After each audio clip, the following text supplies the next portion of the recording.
Commençons par les premières traces de l'homme sur notre territoire. Vous le savez, l'Afrique est le berceau de l'humanité. Grâce à l'archéologie, l'histoire du Gabon a pu être reconstituée à partir de certains grands témoins matériels. Dans le parc de la Lopé, au centre-est du Gabon, les archéologues ont découvert à El Armékora un galet taillé par la main de l'homme daté d'environ 400 à 350 000 ans, ce qui en fait la plus vieille pierre taillée de toute l'Afrique centrale forestière.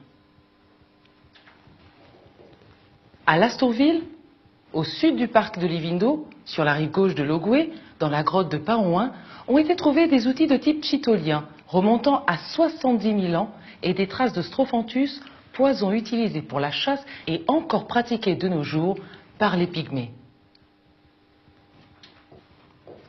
En face de Libreville, à la Pointe-Denis, dans le parc de Pongara, mais aussi dans la région de la Lopé, on a retrouvé des outils de pierre plus petits, plus faciles à transporter, datés de 57 000 à 5 000 ans avant notre ère. On peut dire que c'est donc au Gabon que l'on retrouve les plus vieux témoignages des populations de l'âge de pierre récent. C'est encore dans la région de la Lopé qu'au cours d'une fouille, il a été fait une découverte troublante. Des traces d'iboga ont été révélées, cette plante sacrée, toujours actuelle, utilisée pour l'initiation et les cérémonies rituelles par les populations du centre Gabon. La pratique du rite Bouiti ne remonterait-elle pas à la même époque? Vers le IVe siècle avant notre ère, la métallurgie se généralise et les peuples de cette époque nous ont légué un inestimable musée à ciel ouvert de gravures rupestres à El Armékora.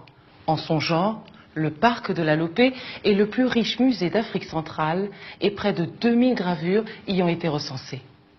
Expression artistique ou culturelle, ces gravures présentent des similitudes troublantes avec les décors céramiques de la même époque, ainsi qu'avec les scarifications corporelles des initiés actuels de la religion du Mouiri. Voilà, il ne s'agit là que d'un aperçu de la richesse archéologique du Gabon. Il y aura encore tant d'autres choses à dire et à montrer. Oui, je sais que la salle archéologie du musée virtuel contient beaucoup d'autres trésors que vous pourrez découvrir. Mais outre ces richesses archéologiques, le Gabon est un pays qui compte une très grande diversité ethno-linguistique qui est une source d'expression culturelle très riche.